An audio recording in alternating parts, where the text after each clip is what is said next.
शपदरमणं प्राविशद गीत कीर्ति। पहली भगवान अपने अधरों पर रखकर बंसी बजाए।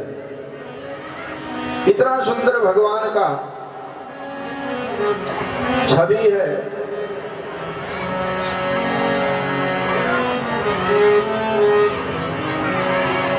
सुखदेव जी कहते हैं, राजन, जैसे ही भगवान बंसी बजाए तो उस बंसी की धुन जहां जहां तक गई, सब उस धुन को सुनने के लिए स्तब्ध हो गए। जो गईए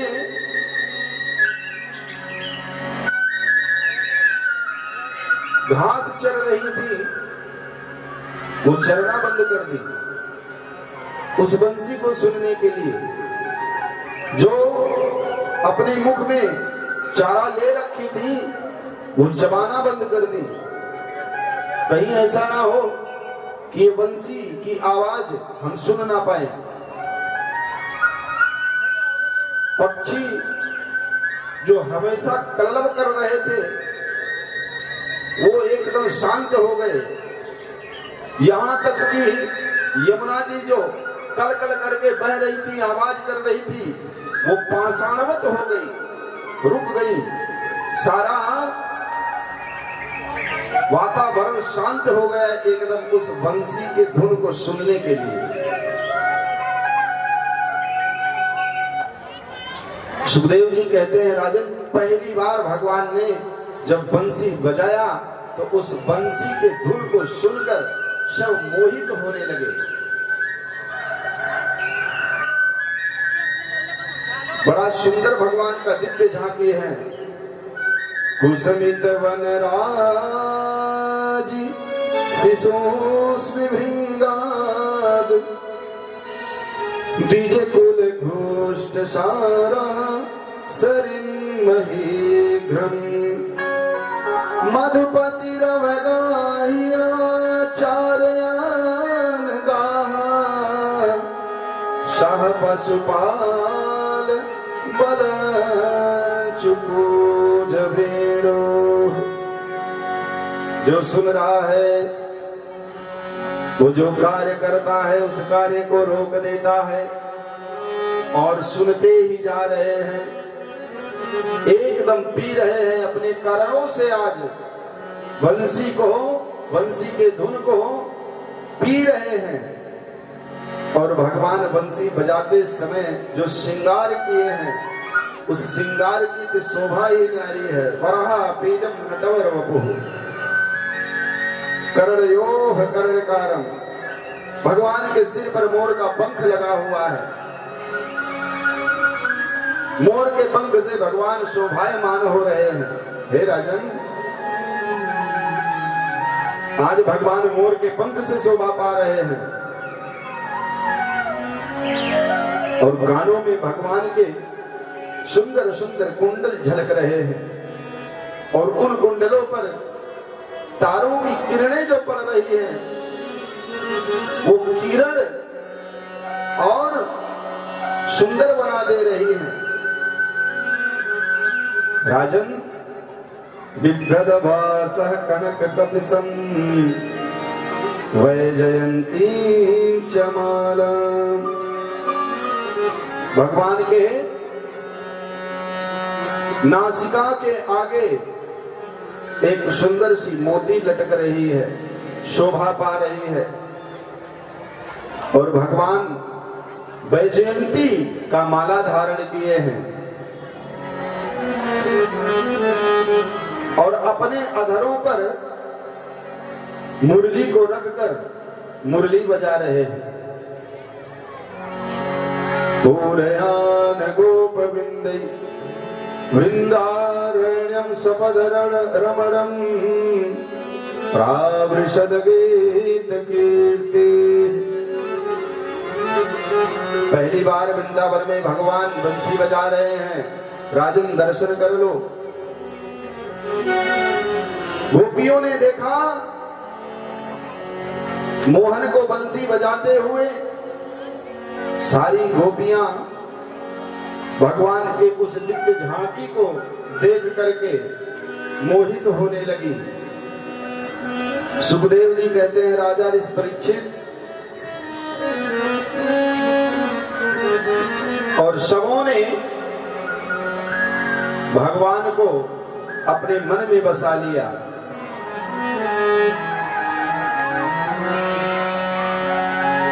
बोलिए जय जय श्री राधे। गोपियों ने सोचा अब मैं पति के रूप में अगर वर्ण करूंगी तो केवल नंद के लाला का करूंगी।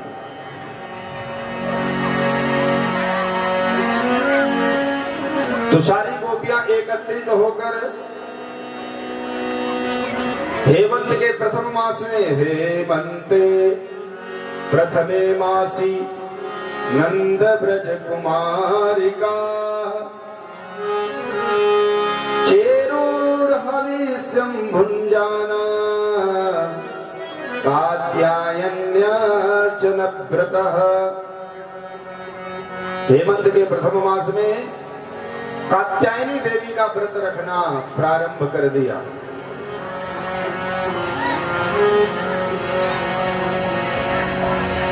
शब व्रत रखना प्रारंभ कर दी।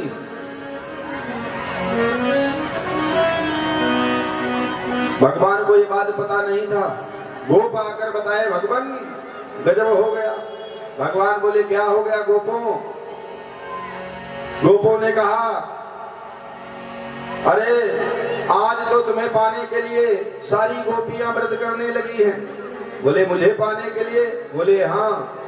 बोले, कौन सा व्रत कर रही हैं? बोले, कात्यायनी माता का। बोले, कौन सा मंत्र जप कर रही है? तो गोपों ने बताया, कात्यायनी महामाय महायोगिन्यधीश्वरी नंद गोप सुतम देवी पति में कुरुते नमः। हे कात्यायनी मां, मैं जानती हूं कि आप महामाया हैं, महायोगिनियों की धीश्वरी हैं, सभी योगिनियां तुम्हारे अधीनस्थ हैं और हम ब्रज गोपिकाएं आपके समक्ष जो पूजा अर्चन कर रही हूं, हे मां, उस पूजा के बदले में मुझे नंद गोप सुतम देवी पतिम में कुरुते नमः, मुझे वो जो नंद का लाला है उसे पति के रूप में प्रदान कर दो। सारी गोपियां कह रही हैं। भगवान ने कहा, अच्छा चलो देखते हैं। भगवान वहां पहुंचे तो सारी गोपियां सरोवर में यमुना में खड़ी होकर और हाथ जोड़कर यही मंत्र का उच्चारण कर रही थी। भगवान पहुंचे, देखे, भगवान ने कहा, गोपो तुम तो सत्य बोल रहे हो। सुखदेव जी कहते हैं, राजन, भगवान वहां पहुंचकर सबसे पहले उन गोपिकाओं के वस्त्र का हरण कर लिए। वस्त्र का हरण कर लिए और जब गोपियां निकलने का प्रयास की और वस्त्र को ना पाई तो सब व्याकुल हो उठी। जब वृक्षों के ऊपर देखा तो वहां पर भगवान को पाया और भगवान वस्त्र भी साथ में ले रखे थे। सबों ने वस्त्र मांगा। भगवान ने कहा, गोपियां, वस्त्र की आवश्यकता तुम्हें कब से पड़ने लगी? वस्त्र क्या करोगी? बोले, हे कन्हैया, हम सब बिना वस्त्र के जल से बाहर कैसे आएंगे? बोले, क्या जल में वस्त्र की आवश्यकता नहीं होती है? वहां पर भगवान ने गोपियों के अज्ञानता को हरा है। क्या किया है? अज्ञानता को हरा है। भगवान ने स्पष्ट शब्दों में कहा कि जो इस अंगों का प्रदर्शन कर रही हो, ये जघन्य अपराध है। वरुण देव के समक्ष आपने जघन्य अपराध किया है। पहले वरुण देव से क्षमा मांगो और आज से बिना वस्त्र के कभी भी स्नान नहीं करोगी। ये भगवान श्री कृष्ण श्रीमद् भागवत महापुराण में स्वयं कह रहे हैं कि कभी भी स्त्री को बिना वस्त्र के स्नान नहीं करना चाहिए। चाहे वो स्त्री हो चाहे वो पुरुष हो, दोनों को भी वस्त्र धारण करके ही सरोवर इत्यादि में स्नान करना चाहिए। बोलिए जय जय श्री राधे। गोपियों ने कहा प्रभु आपको पाने के लिए हम कात्यायनी देवी का व्रत कर रहे हैं, ये अनुष्ठान करने का नियम है। बोले ये नियम नहीं है, अनुष्ठान करने का तो और भी नियम है। उन नियमों से सहज यही एक नियम लगा। समझाया भगवान ने। और वहां पर गोपियों से कहा, गोपियों मैं तो ब्रज में तुम्हारे लिए ही आया हूं, तुम्हारे ही कामनाओं को पूर्ण करने आया हूं। हे गोपियों तुम चिंता मत करो, जाओ तुम्हारा व्रत पूर्ण हुआ, मेरा दर्शन हो गया, तुम्हारा व्रत पूर्ण हो गया। अब जाओ और तुम्हें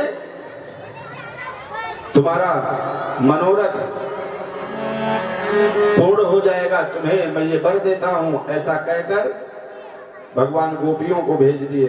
बोले जय जय श्री राधे।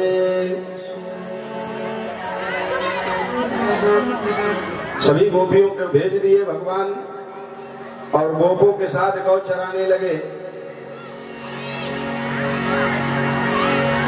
गैया चराते चराते सभी गोपों को क्षुधा सताई। क्षुधा से पीड़ित सभी गोप भगवान के पास गए। बोले कन्हैया आज तो लग रहा है भूख के मारे हम सबों की प्राण निकल जाएगी, कुछ उपाय करके हमारी इन क्षुधाओं को शांत करो। आर्त होकर सब पुकारने लगे राम राम महावीर्य कृष्ण दुष्ट निबर्हणम् एषा वै बाधते क्षुन्नस् तच्छन्ते कर्तुमर्हताः। राम राम महाबाहो, हे प्रभु हमारे क्षुधाओं को शांत करिए। कृष्ण दुष्ट निबर्हणम्, ये दुष्ट क्षुधा को दुष्ट कर रहे हैं गोप, ये हमें सता रहा है, इससे हमारी रक्षा करें। भगवान ने कहा गोपो चिंता मत करो, अभी आपकी क्षुधा शांत हो जाएगी। बोले इस जंगल में कैसे शांत होगी, हमें तो नहीं दिख रहा। बोले गोपों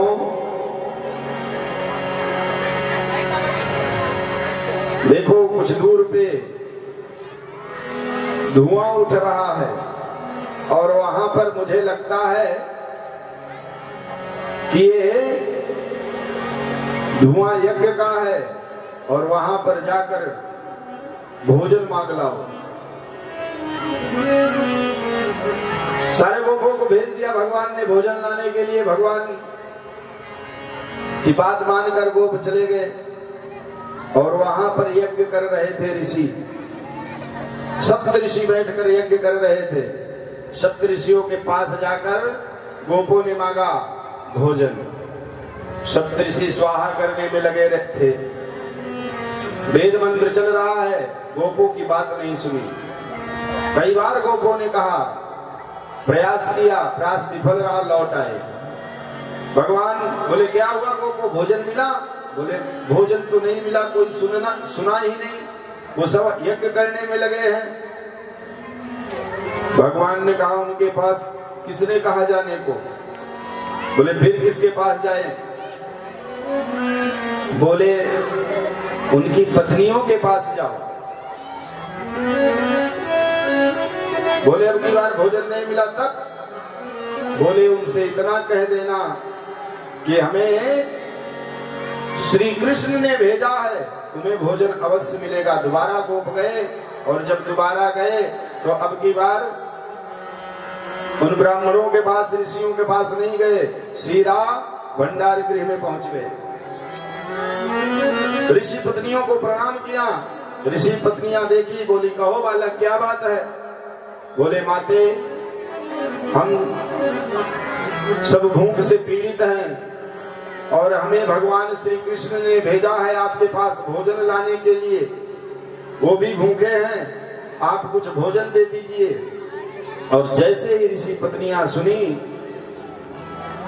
कि भगवान श्री कृष्ण भोजन लाने के लिए भेजे हैं, तो वो स्वयं भोजन को पका करके तैयार करके और स्वयं थाली में सजा सजा कर थाल लेके भगवान को जमाने के लिए चल पड़ी। ऋषियों ने देखा, अरे देवी कहाँ जा रहे हो थाल भर भर के। ऋषि पत्नियां बोली, आप बैठे रहो, यज्ञ करते रहो और मैं जा रही हूँ भगवान को भोजन पवाने। ऋषियों ने कहा, सुनो, बिना मेरे आज्ञा के कहीं जाना नहीं है। ऋषि पत्नियों ने कहा कि आज मैं किसी की आज्ञा मानने वाली नहीं हूं।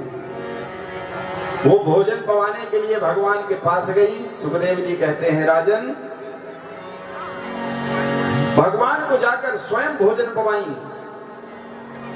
भोजन भगवान जब पा लिए तो ऋषि पत्नियों को कहा कि हे देवियों, जाओ अपने अपने घर आप। तो उन्होंने कहा कि स्वामी जाऊं तो कहां जाऊं, किसके पास जाऊं। बोले अपने पतिदेव के पास। बोले जब भोजन कराने आपको आ रही थी तो उन्होंने कहा कहां जा रही हो, और हम कहे कि आपको भोजन पवाने आ रही हो। उन्होंने कहा कि मेरी बात का उल्लंघन मत करना, नहीं तो फिर आने नहीं दूंगा। अब बताओ मैं जाऊं कहां। भगवान ने कहा, सुनो देवियों, आप निर्भय होकर जाओ और इतना बता देना कि मैं कृष्ण को भोजन करा के आ रही हूं, उनकी नाराजगी दूर हो जाएगी। ऋषि पत्नियां आई और जब आकर सभी ब्राह्मणों से बताई, उन्होंने पूछा कहां गई थी और गई तो फिर आई क्यों। उन्होंने कहा, स्वामी मैं भगवान श्री कृष्ण को भोजन कराने गई थी। जैसे ही इतना बताई तो सभी ऋषि चौंक गए। क्या कह रही हो, भगवान श्री कृष्ण कहां तुम्हें मिल गए, क्या वो आए हैं यहाँ पर। उन्होंने कहा, हाँ। तुमने उनका दर्शन पाया। बोले हाँ, हमने स्वयं उनका दर्शन किया है। तो अपने ही जीवन को सभी ऋषि वहां पर कोसने लगे। धिग जन्म न स्त्री वृद्ध विदाम, धिग व्रतम धिग बहु ज्ञाताम, धिग कुलम धिग क्रिया दक्षम, विमुखाये त्वधोच्छजे। अपने जीवन को कोस रहे हैं सारे ऋषि। कहते हैं धिक जन्म नर, यह नर का जन्म व्यर्थ है। स्त्री विदाम, यह विद्या भी व्यर्थ है। धिक व्रतम धिक बहु ज्ञातम, यह ज्ञान भी किस काम का जिससे नारायण ना मिल सके। धिक कुलम धिक क्रिया दक्षम, अपने कुल को भी कोस रहे हैं कि जिस कुल में मैंने जन्म लिया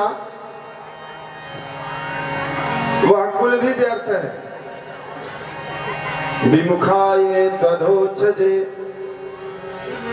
इतना ज्ञानी, इतना यज्ञ किया, इतना तप किया भगवान को पाने के लिए, लेकिन भगवान आज तक नहीं मिले।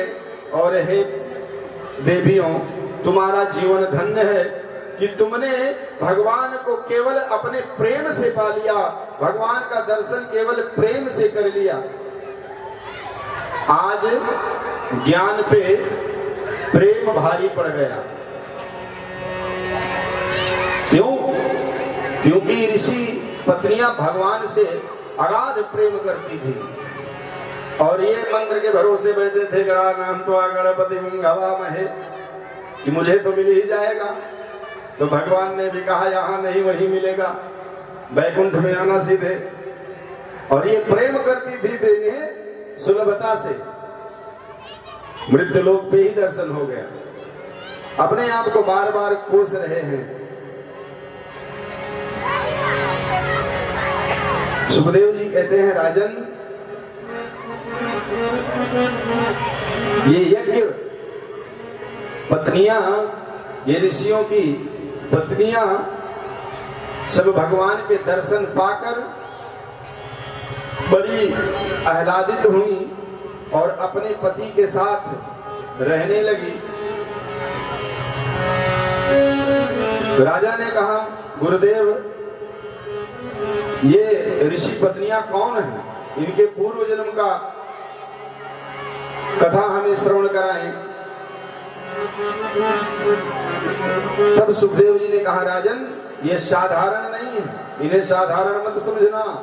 ये सप्त ऋषियों की पत्नी हैं और ये जो ब्राह्मण है ये सप्त ऋषि हैं। एक बार सप्त ऋषियों की पत्नी अग्निदेव के स्वरूप को देखकर केवल वर्णन कर रही थी कि वाह कितने सुंदर है अग्निदेव। इतने में सप्त ऋषि श्राप दे दिए अपनी पत्नियों को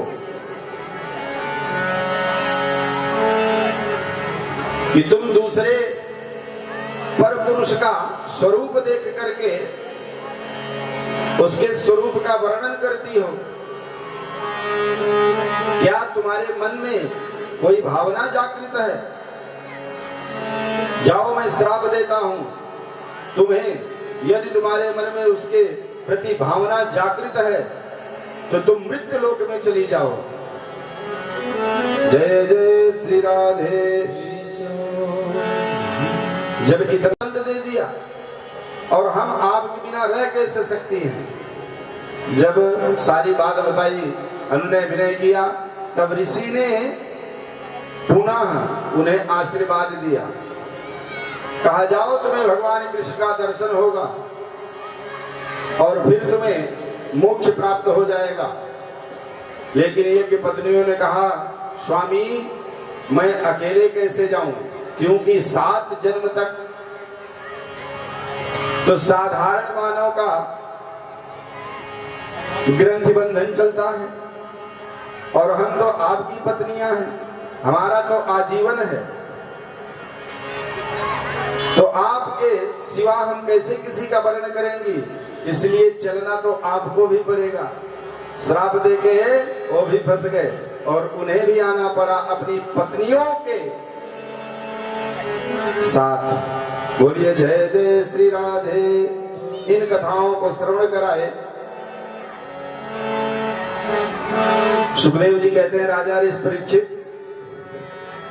एक बार दिवाली का मौसम था, नंद बाबा के यहाँ पहुंच गए हैं बस स्थान पर, ज्यादा समय नहीं लगने वाला है। दिवाली का समय था, नंद बाबा के यहाँ मीठे मीठे पकवान बन रहे थे, सुंदर सुंदर पकवान बन रहा था। और जैसे ही कन्हैया के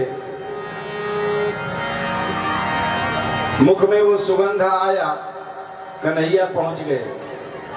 यशोदा मैया के पास पहुंचे और भगवान ने कहा, मैया ये क्या हो रहा है, क्या बन रहा है? ये पकवान क्या मेरे लिए बन रहे हैं, लाओ खाऊं। मैया ने कहा, कन्हैया अभी पहले बाबा बाबा होगा, इसके बाद भोजन मिलेगा। भगवान ने कहा, बाबा बाबा क्या होता है? बोले जाओ अपने बाबा से पूछो बाबा बाबा क्या होता है। भगवान आए नंद बाबा के पास, बोले बाबा ये बाबा बाबा क्या होता है? नंद बाबा ने बताया, कन्हैया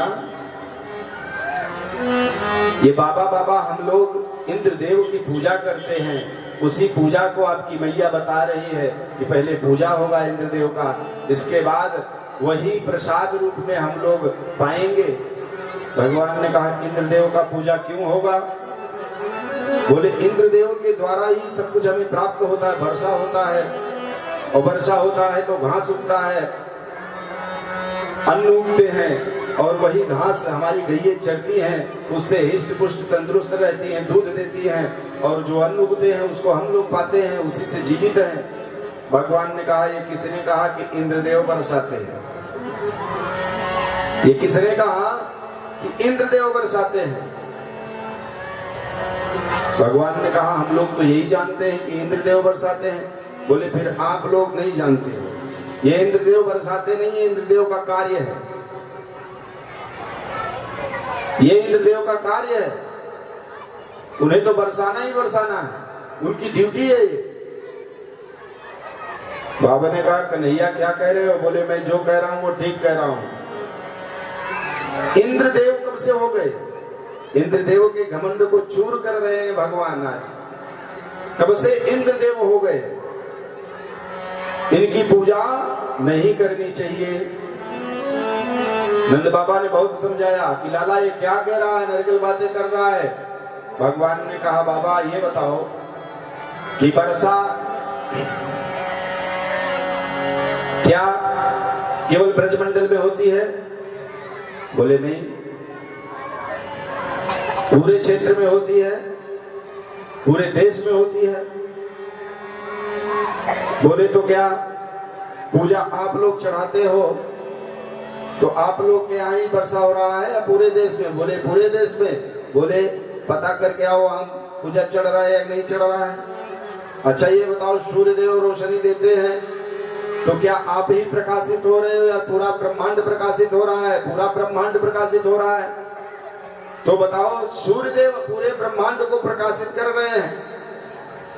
आपके बगल में मैं खड़ा हो जाऊं, मैं पूजा ना करूं तो क्या मुझे प्रकाश नहीं मिलेगा? बोले, मिलेगा। बोले, ये बताओ कि आपके खेत में वर्षा हो रहा है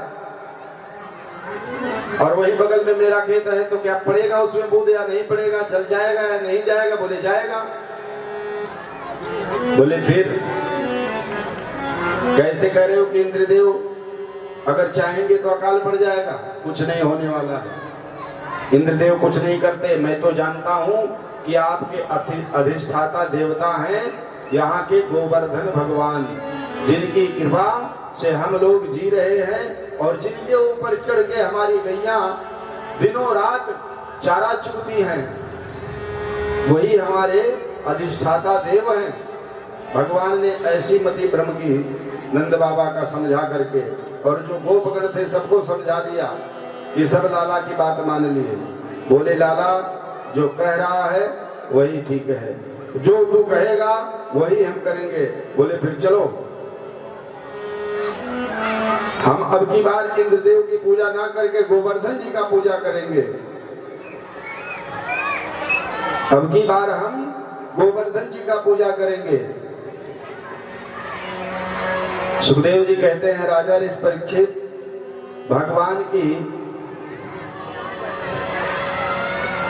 बात मानकर सभी गोपियां जो पकवान इत्यादि बनाए थे वो अपने अपने छकड़े पर लाद कर आज गोवर्धन भगवान को भोग लगाने जा रही हैं और बड़े ही धूमधाम से गुनगुनाते हुए, और साथ में कन्हैया को भी लेकर के नाचते गाते जा रही हैं। क्या कहती हैं? अरे मैं तो गोवर्धन को जाऊं मेरे वीर, न माने मेरो मनवा। मैं तो गोवर्धन को जाऊं मेरे वीर, न माने मेरो मनवा। मैं तो गोवर्धन को जाऊं मेरे वीर, न माने मेरो मनवा। मैं तो गोवर्धन को जाऊं मेरे वीर, न माने मेरो मनवा।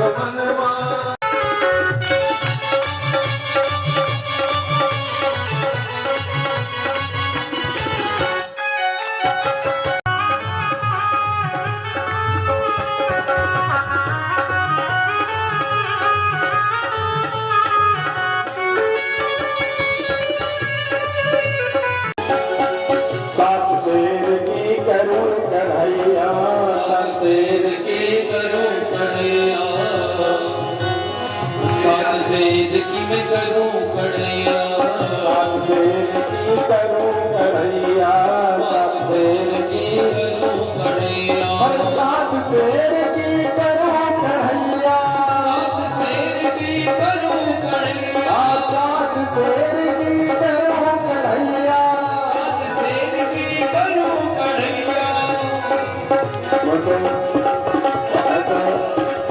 मैं तो हरि का दर्शन पाऊं मेरे मैं तो हरि का दर्शन पाऊं मेरे वीर माने मेरा बनवा, मैं तो गोवर्धन को जाऊं मेरे वीर मैं माने मेरा मनवा। मैं तो गोवर्धन को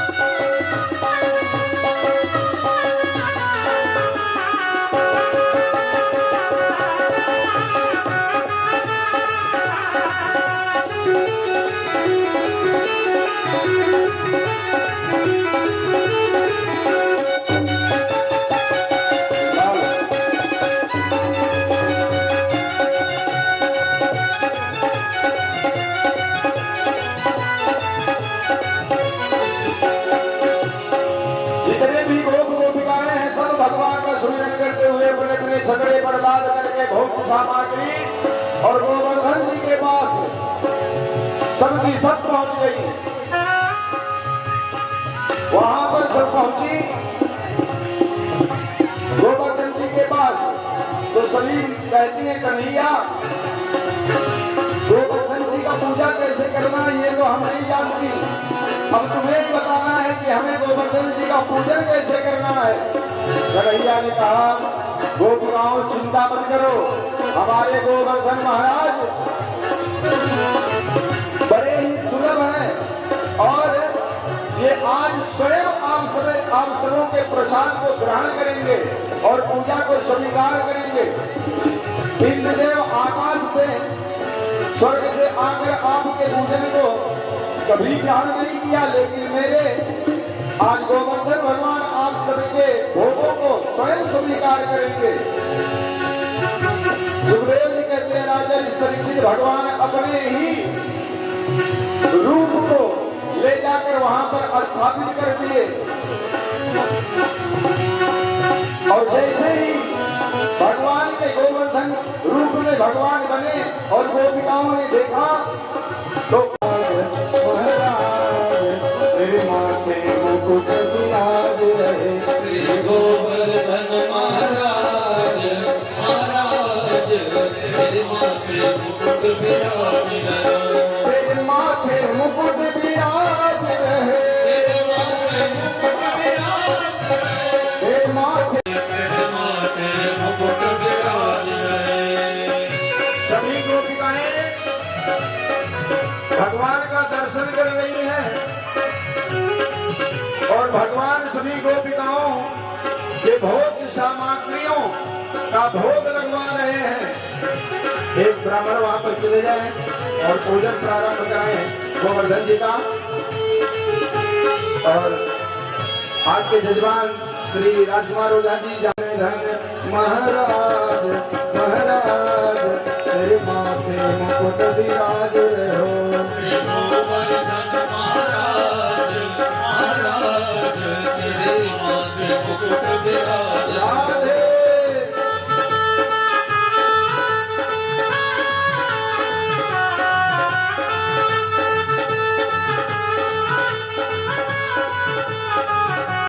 तुम फूल चढ़े तुझे पान चढ़े तुझे पान चढ़े तुझे फूल चढ़े तुझे पान चढ़े तुझे फूल चढ़े तुझे पान चढ़े तुझे फूल चढ़े तुझे पान चढ़े तुझे फूल चढ़े तुझे पान चढ़े तुझे फूल चढ़े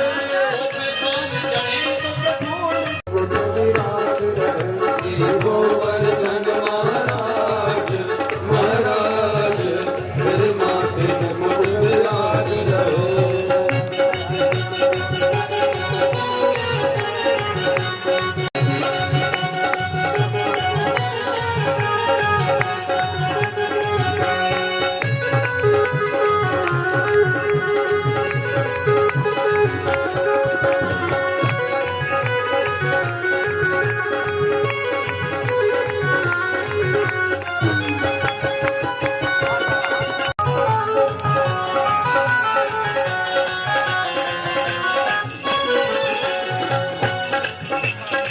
सभी गोपिकाएं पूजन कर रही है, आप सभी लोग भी पूजन कर लीजिए।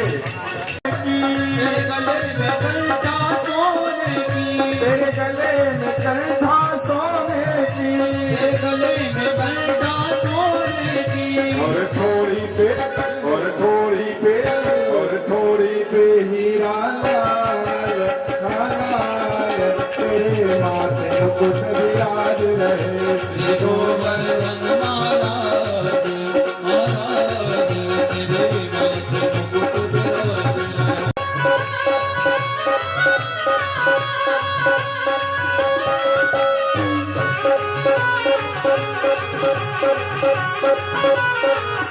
मुकुट विराज रहे।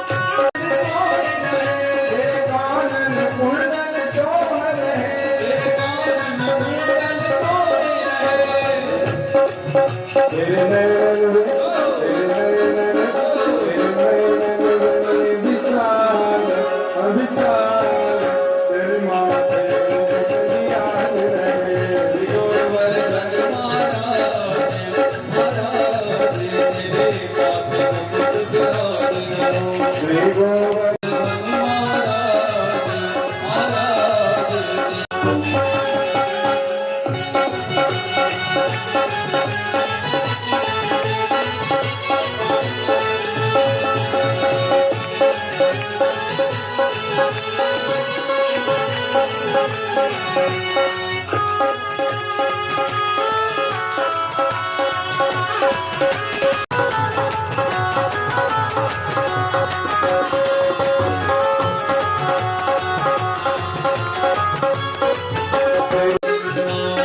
सात कोस की परिक्रमा, तेरी सात कोस की परिक्रमा, तेरी सात कोस की परिक्रमा, तेरी सात कोस की परिक्रमा, चकलेश्वर चकलेश्वर चकलेश्वर तेरो धाम आधाम, तेरे माथे मुकुट विराज रहे। ये गोवर्धन महाराज महाराज, तेरे माथे मुकुट विराज रहे। तेरे माथे मुकुट विराज रहे। तेरे माथे मुकुट विराज रहे। जो भक्त यहाँ पर परिक्रमा कर लिए हैं वो अगर नाचना है तो नाचे, और जो भी भक्त परिक्रमा नहीं किए हैं वो परिक्रमा।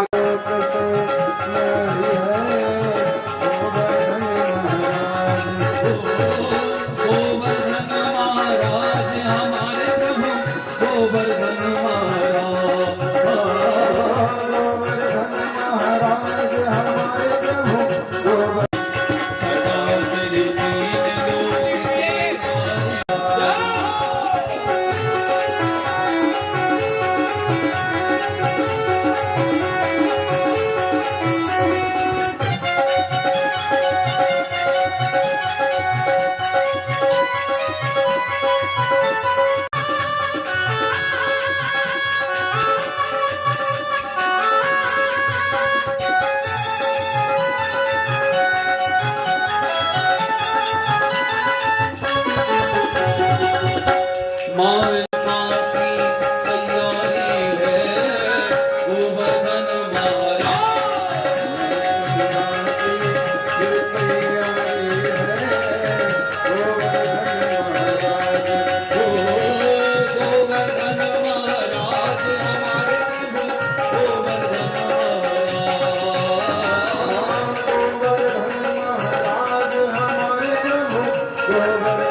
गोवर्धन महाराज। छटा तेरी तीन लोक से न्यारी है गोवर्धन महाराज। छटा तेरी तीन लोक से न्यारी है गोवर्धन महाराज।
मेरा मन होए देख छवि मैं बन जाऊं।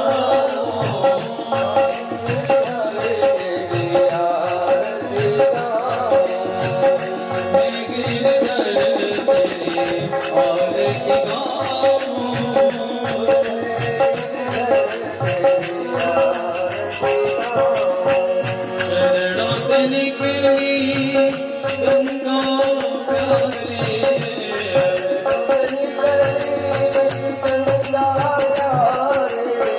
जिसने सारी दुनिया और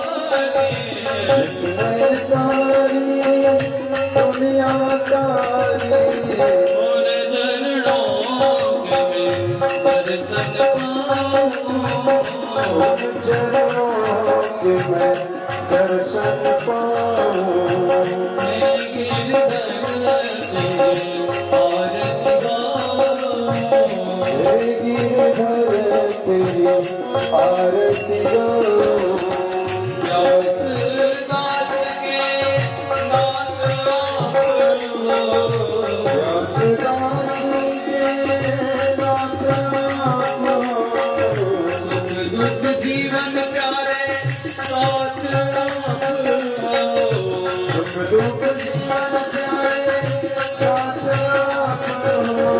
मन चरणों में शीश दबाओ। चरणों में शीश नवाऊं। हे गिरधर तेरे आरती गाऊं। गिरधर तेरी आरती गाऊं। श्री हरियारे तुम हो, हरिदास के सारे तुम हो। मेरे मोहन जीवन हो। प्यारी छवि मैं तो मन में बसा। प्यारी छवि तो मन में बसाऊं। हे गिरधर तेरे आरती गाऊं। हे गिरधर तेरी आरती गाऊं। संग सोहे वृषभान दुलारी, सो है विश्ववान दुलारी। ललिता विशाखा सखियां प्यारी। ललिता विशाखा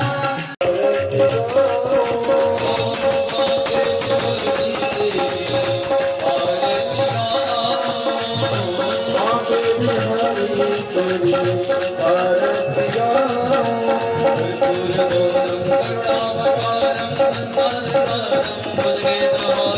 सदा बसंतम हृदयारविंदे भवं भवानी शरणं।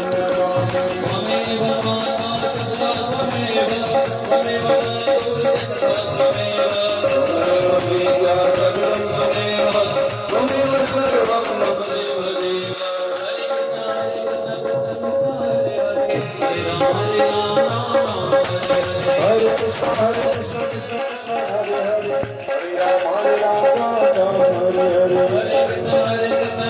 कृष्ण हरे हरे हरे राम